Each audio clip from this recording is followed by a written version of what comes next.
hadana li hadza wa ma kunna linahtadiya laula an hadanallah.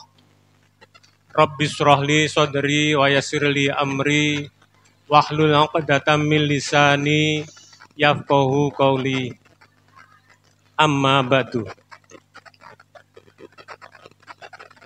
Para asatidzah yang saya muliakan, para anak-anak santriwati Ma'had Al-Mawaddah yang saya sayangi, pertama marilah kita panjatkan rasa syukur kehadirat Allah Subhanahu wa Ta'ala yang telah melimpahkan rahmat, nikmat serta hidayahnya kepada kita bersama, sehingga pada malam hari ini kita bisa melaksanakan sholat tarawih dengan berjamaah. Insya Allah ini tadi dilaksanakan dengan khusyuk dan penuh dengan hikmat. Amin ya rabbal alamin.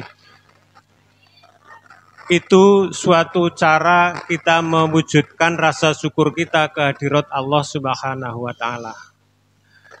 Rahmat salam semoga tetap dilimpahkan kepada junjungan kita Nabi besar Muhammad sallallahu alaihi wasallam yang selalu kita harapkan syafaatnya besok di hari kiamat.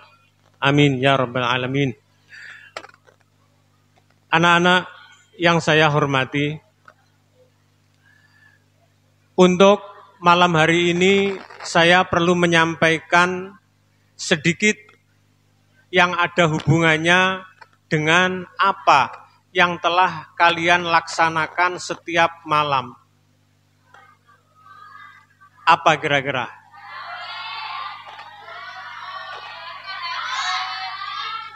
Iya.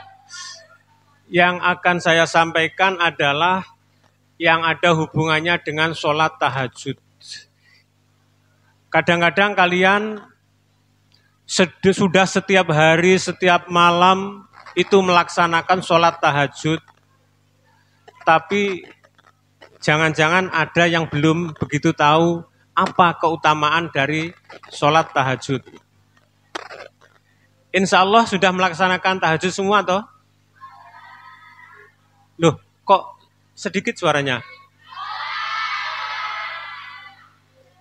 Ya, di sini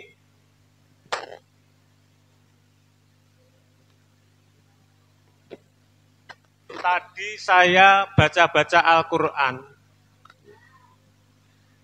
Dalam Al-Quran itu menemukan salah satu diantaranya keutamaan sholat tahajud.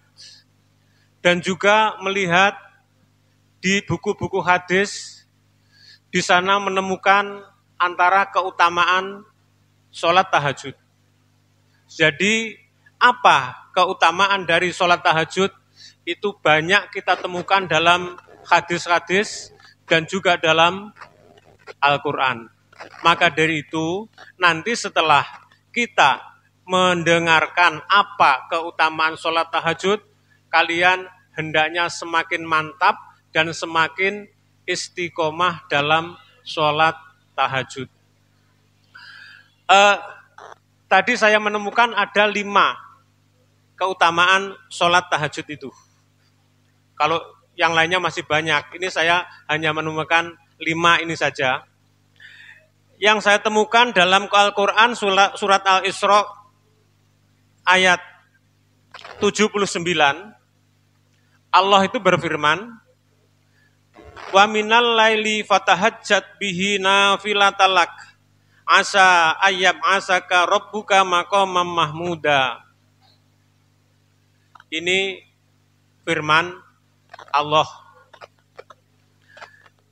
Artinya, dan pada sebagian malam lakukanlah sholat tahajud sebagai suatu ibadah tambahan bagimu. Semoga Tuhanmu mengangkatmu ke tempat yang terpuji. Dengan demikian, bisa kita ambil suatu kesimpulan, ayat ini menjelaskan bahwa orang yang melaksanakan sholat tahajud akan diberikan derajat yang tinggi dan ditempatkan pada posisi yang terpuji di sisi Allah Subhanahu wa taala. Jadi yang pertama tadi adalah sholat tahajud itu adalah meninggikan derajat. Yang kedua, sholat tahajud ini juga membuka pintu rezeki. Ini saya temukan dalam suatu hadis, yaitu dari Jabir bin Abdullah radhiyallahu anhu.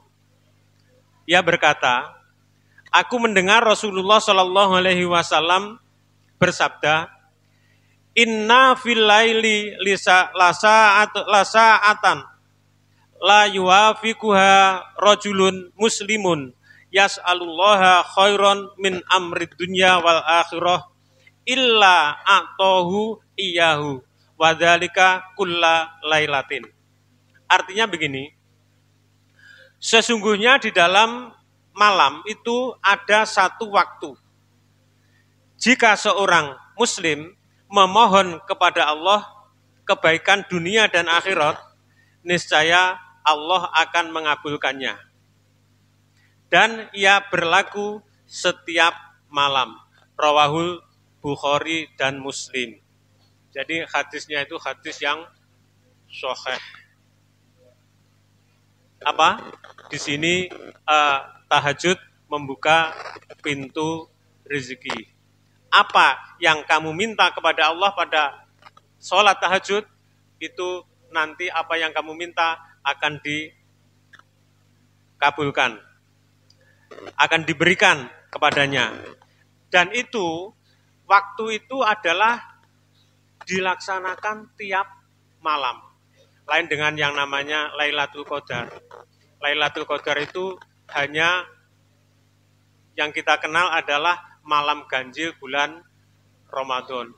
Tapi kalau kebaikan-kebaikan di sholat tahajud ini adalah setiap malam. Setiap malam. Jadi dari hadis tersebut, ini menunjukkan bahwa sholat tahajud menjadi salah satu sarana untuk membuka pintu rezeki dan mendatangkan keberkahan dalam kehidupan. Ini yang kedua. Yang ketiga, sholat tahajud itu mendekatkan diri kepada Allah Subhanahu wa taala. Yang namanya sholat tahajud adalah momen yang penuh keheningan, di mana seorang hamba bisa lebih khusyuk dalam beribadah dan berkomunikasi dengan Allah. Dikatakan hening itu begini, karena di sana-sana orang sama sudah tidak ada suara apa-apalah.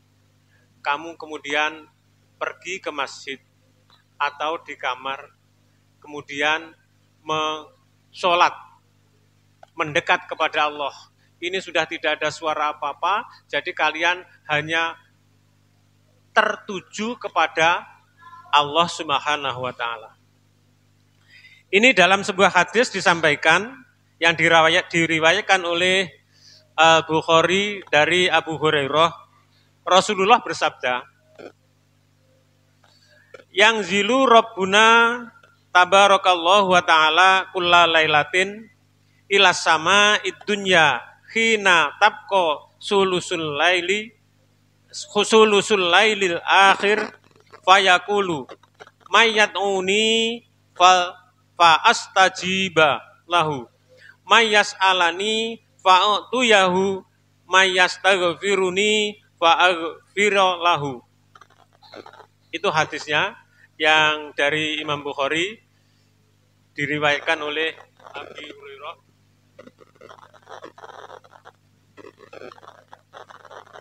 Yang artinya Allah turun ke langit dunia ketika sepertiga malam terakhir. Sepertiga malam terakhir Allah turun ke langit dunia dan berkata, siapa yang berdoa kepadaku, aku akan mengabulkannya.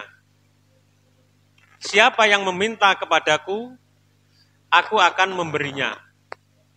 Dan siapa yang memohon ampunan kepadaku, aku akan mengampuninya. Nah ini yang telah dari hadis yang menyebutkan bahwa setiap malam, sepertiga malam itu Allah turun ke langit dan mengatakan begitu. Kalau melihat siapa yang meminta akan saya beri, siapa yang meminta ampunan akan saya beri ampunan, siapa yang apalagi memohon ampunan akan saya beri ampunan, dan siapa yang berdoa akan dikabulkan doanya.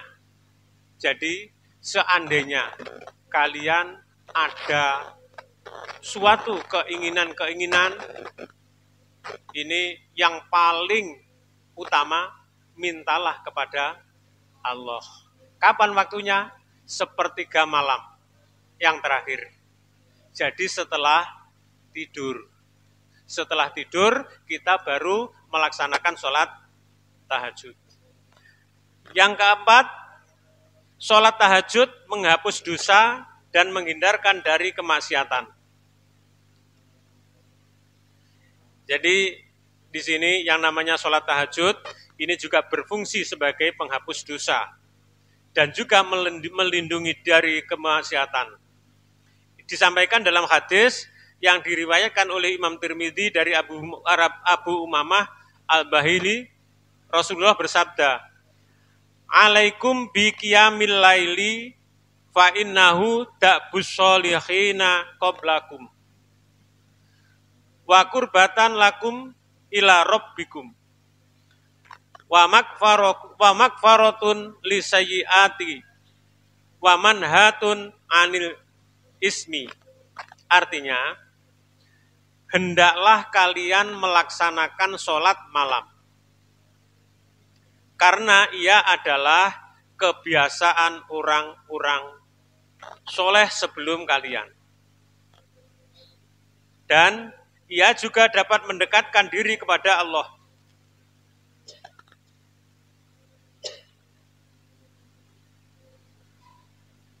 Menghapus dosa serta menghindarkan diri dari perbuatan dosa. Jadi dengan sholat tahajud ini itu termasuk apa yang dilakukan orang-orang yang soleh. Sholat tahajud ini juga dapat mendekatkan diri kepada Allah. Insya Allah kalau kalian minta lewat tengah malam, sepertiga malam terakhir, apa yang kamu minta itu didengarkan dan akan dikabulkan oleh Allah. Yang kelima, terakhir, sholat tahajud ini memberikan cahaya di hari kiamat. Diriwayatkan dalam hadis oleh Ibnu Majah, Abu Dawud, dan juga Tirmidzi dari Abu Huraidah radhiyallahu anhu, Rasulullah berkata, "Basyirul masaina fid dulami ila masajidi bin nurin tami yaumal kiamati." Artinya, beri kabar gembira kepada orang-orang yang sering berjalan di kegelapan malam menuju masjid dengan cahaya yang sempurna pada hari kiamat. Jadi seandainya kalian, kalau sekarang sudah tidak ada kegelapan ya, lampunya nyala terus. Nah ini yang jelas kalian dari kamar pergi ke masjid untuk melaksanakan sholat tahajud itu sudah tidak ada orang-orang yang tahu. Nah itu nanti kalian akan mendapatkan cahaya, ya, mendapat cahaya di hari kiamat nanti. Ya, begitulah 5 macam. Saya ulangi, yang pertama adalah sholat tahajud meninggikan derajat. Yang kedua, apa? Yang pertama, meninggikan derajat. Yang kedua, membuka pintu rezeki. Yang ketiga, mendekatkan diri kepada Allah. Dan yang keempat, menghapus dosa dan menghindarkan dari kemaksiatan. Yang kelima, memberikan cahaya di hari kiamat. Ya, mudah-mudahan kita semua setelah mendengarkan keutamaan-keutamaan dari sholat tahajud ini, kalian mendapat hidayah dari Allah sehingga ringan, mudah untuk melaksanakan sholat tahajud secara rutin. Amin ya Rabbal Alamin. Mungkin begitu yang saya sampaikan, ada kurang lebihnya mohon maaf. Akhirnya billahi taufik wal hidayah. Wassalamualaikum warahmatullahi wabarakatuh.